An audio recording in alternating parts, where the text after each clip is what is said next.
သူမကမိမိကိုတရားတက်ခဲ့တဲ့သူကိုသူတို့လုပ်ခဲ့တဲ့အတိုင်းပြန်ပေးဆက်ခိုင်းမှာပဲဖြစ်ပါတယ်။သူမကကိုဝင်ရှိနေတဲ့ငါမကိုအသက်မခံရဖို့ကာကွယ်ချင်တာနဲ့ပဲခင်မွန်ကလှော်တက်နဲ့အာပီပင်ရိုက်ချလိုက်တော့ရေထဲကိုကျသွားတော့တယ်။အဲဒီနောက်ခင်မွန်ကဘာမှမဖြစ်သလိုနဲ့ပဲလှေလော်ပြီးထွက်သွားလိုက်တော့တယ်။ရေကန်အောက်ကိုနေမြုပ်သွားတဲ့အမျိုးသမီးကဘလို့မှမထင်မိပါဘူး။မိမိကိုအသက်တများချစ်တဲ့ခင်မွန်ကအဒီလောက်ရက်ဆက်လိုက်မယ်လို့တကယ်တမ်းတော့ဒီຢာတွေအားလုံးကညမအရင်ကနောက်ွယ်ကနေပြီးတခုခုလှုပ်ထားတာပဲဖြစ်ပါတယ်။ခင်မွန်ဖြစ်သူကိုအောင်လန်းပညာနဲ့ပြူစားထားပြီးအသိစိတ်ပြောက်သွားစေတာပဲဖြစ်ပါတယ်။ခဏလေးအတွင်းမှာပဲအမျိုးသမီးကရေရဲ့အောက်ခြေမှာရေနစ်ပြီးတည်ဆုံသွားတော့တယ်။ဒါပေမဲ့သူမကဒီလိုနဲ့ပဲမတည်ဆုံသွားခြင်းပါဘူး။ဘာကြောင့်လဲဆိုတော့သူမကအသက်ငယ်သေးတဲ့သမီးလေးကိုမခွဲရက်လို့ပါပဲ။ဒီလိုနဲ့သူမရဲ့ဝိညာဉ်နှွေးစင်ပြောက်ကွယ်သွားတော့မယ့်အချိန်မှာပဲရုတ်တရက်ဆိုသလိုငါတသေးလေးတွေအတုပ်လိုက်ကြီးကသူမစီကိုကူလာခဲ့ပြီးသူမကတင်လိုက်တဲ့ငါမကိုတွေ့လိုက်ရတော့တယ်။ခုနကတော့ကအသက်ပေးကယ်လို့သူမကိုကျေးဇူးတင်စကားပြောနေတဲ့အလားပါပဲ။အဲဒီနောက်ငါမကတောက်ပတဲ့ရွှေရောင်လင်းကိုမှုတ်ထုတ်လာခဲ့ပါတော့တယ်။ရွှေရောင်လင်းအဝိုင်းခံထားရတဲ့အမျိုးသမီးကထူးဆန်းအောင်ပဲကောင်းစွာနဲ့ရွှေရောင်ငကြင်းတစ်ကောင်ဖြစ်သွားပါတော့တယ်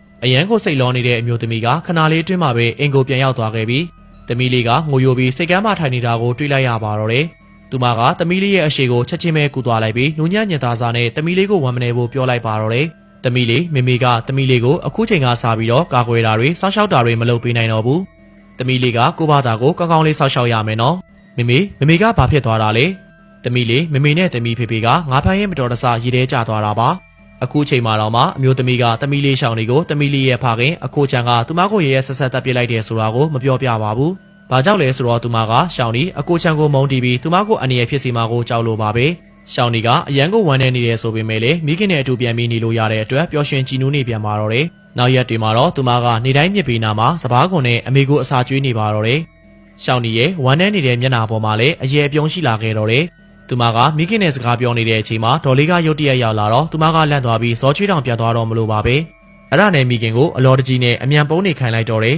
။ဒေါ်သားထွက်နေတဲ့ဒေါ်လေးကတွေ့တော့သူမကမြစ်ပေးနာမှာအချောင်ခိုနေတယ်လို့ထင်မှတ်သွားခဲ့ပြီးပါဇက်ကဆဲဆိုရင်းနဲ့ပဲစပားခွန်အားလုံးကိုရေထဲကိုတွန်းချလိုက်တော့တယ်။သူမကအဒီလောက်ကြီးစိတ်ဆိုးဒေါသထွက်နေရတဲ့အကြောင်းရင်းကခုနကသူမတို့မိသားစုစီမှာသမီးလေးလျှောက်ရအတွက်မနှက်ဖြတ်ရဲ့တကြံပွဲကိုသွားဖို့အင်ကြီးသွားဝဲတော့မထင်မှတ်ပဲရွာသူရွာသားတွေအားလုံးရဲ့ပြစ်တင်ပြောဆိုခြင်းကိုခံလိုက်ရပါတယ်။ရှောင်းနီရဲ့မိခင်ကိုသူမတို့တက်လိုက်တာလို့ထင်မှတ်ကြလို့ပါပဲ။အလို့ကြောင့်နေမှာမိသားစု၃ယောက်ကအဆက်တကွဲနဲ့အင်ကိုပြန်ရောက်လာခဲ့ကြတာပဲဖြစ်ပါတယ်။ရှောင်းနီကတကြံပွဲရောက်လာတာကိုသိရတော့အရန်ကိုသွားခြင်းနေခဲ့ပါတယ်။ဒါပေမဲ့ဒေါ်လေးကအိမ်ဆောက်ခိုင်းခဲ့တော့တယ်။မဟုတ်ရင်သူမကိုအပြစ်ပေးမှာပဲဖြစ်ပါတယ်။မိခင်ဖြစ်သူကရှောင်းနီရဲ့ဝမ်းနဲ့ညှိုးငယ်နေတဲ့ပုံကိုတွေ့တော့အဲ့ဒါနဲ့ပဲမိမိကသူမကိုအချိန်အောင်လုပ်ပေးမယ်လို့ပြောလိုက်ပြီးသူမကိုဈေးမတငယ်ချင်းကိုသွားရှာပြီးသွားကစားခိုင်းလိုက်တော့တယ်။ရှောင်းနီကနားထောင်ပြီးသွားတော့ချက်ချင်းပဲဝမ်းသာပျော်ရွှင်စွာနဲ့ဈေးကိုပြေးသွားလိုက်တော့တယ်။ရှောင်းနီမိခင်ကြတော့ရေထဲကိုပြန်သွားလိုက်ပြီးတငယ်ချင်းကိုအကူကြီးတောင်းနေပါတော့တယ်။သူတို့ကိုအခွင့်ရေးရှာပြီးတော့အကူချန်တမိသားစုလုံးကိုအချိန်ဆွဲနိုင်သမျှဆွဲထားခိုင်းတော့တယ်။ဒါပေမဲ့ရှောင်းနီမိခင်လုံးဝမထင်လိုက်မိတာကတော့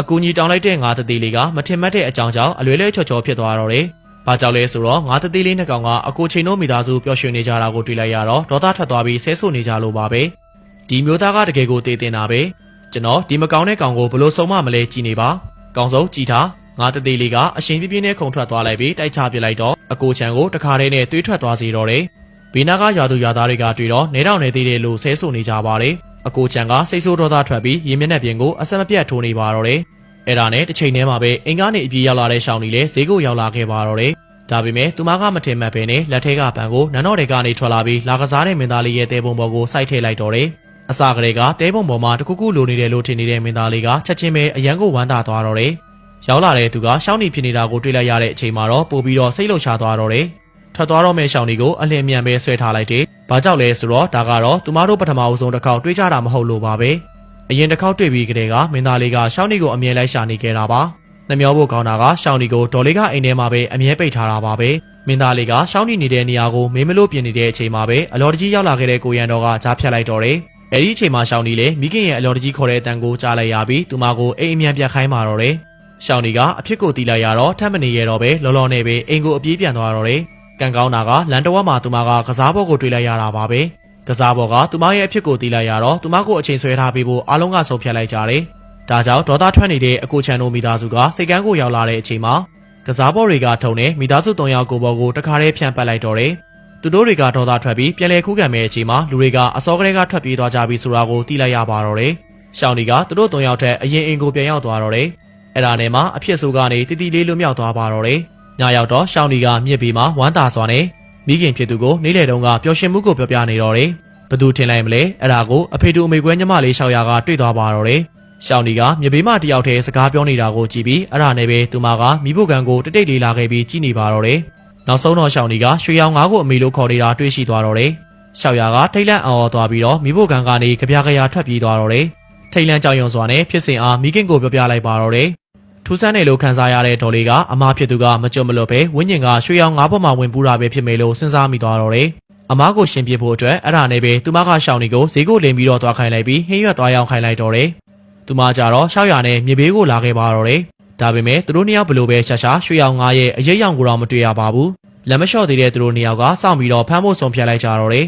ဖြာနဲ့တိတ်တိတ်လေးဖုံးလိုက်ပြီးမိဖို့ကန်ရဲ့တောက်တနေရာမှာပုံနေလိုက်ကြတော့တယ်ဘသူထင်လိုက်မလဲသူတို့နှစ်ယောက်ကတညလုံးတက်တိတ်ကိုရှာလုံးမတွေ့တဲ့အပြင်ချင်းရဲ့အထူးအခန့်ချင်းကိုပါတညလုံးခံလိုက်ရပါတော့တယ်ဒါပေမဲ့ဒေါသထွက်နေတဲ့သူတို့နှစ်ယောက်ထွက်သွားတော့မယ့်အချိန်မှာပဲမထင်မှတ်ပဲနဲ့ရှောင်းဒီကမြစ်ပေးနာမှာမိခင်ကိုအော်ခုံနေတဲ့အတန်ကိုကြားလိုက်ရပါတော့တယ်စပားကုန်းကိုလည်းရွှေရောင်ငါးကိုကျွေးလိုက်ပါတယ်အဲ့ဒီအချိန်မှာဒေါ်လေးကရွှေရောင်ငါးကိုရှာလို့ရနိုင်တဲ့နီလန်းကိုရှာတွေ့သွားပါတော့တယ်အဲ့ဒီနောက်သူမကရှောင်းဒီအိမ်မှာမရှိတော့တမီရှောက်ရာကိုရှောင်းဒီရဲ့ပုံစံဟန်ဆောင်ခိုင်းပြီးသူမကိုရှောင်းဒီရဲ့လေတံအတိုင်းမြစ်ပေးမှာအမေကိုအော်ခေါ်ခိုင်းနေတော့တယ်သူမကြတော့ပိုက်ကုံကိုယူထားပြီးမြစ်ပေးနာမှာစောင့်နေပါတော့တယ်ရွှေရောင်ငါးကတကယ်ပဲထွက်လာတာကိုတွေ့လိုက်ရတော့သူမကချက်ချင်းပဲပိုက်ကုံနဲ့တခါတည်းအုပ်လိုက်တော့တယ်ထွက်ပြေးဖို့အချိန်မမီလိုက်တဲ့ရှောင်းဒီရဲ့အမေကအဖမ်းခံလိုက်ရပါတော့တယ်ထိန်လန်းကြောက်ရွံ့နေတဲ့ရှောင်းဒီရဲ့အမေကလွတ်ပေးဖို့အတွက်ဘလို့ပဲတောင်းပန်နေပေမဲ့လေရက်ဆက်တဲ့ညီမလေးကနည်းနည်းလေးမှစိတ်မပြော့သွားတဲ့အပြင်ဒုံနေပါအာပြပြနဲ့တစ်ချက်တည်းထူချလိုက်ပါတော့တယ်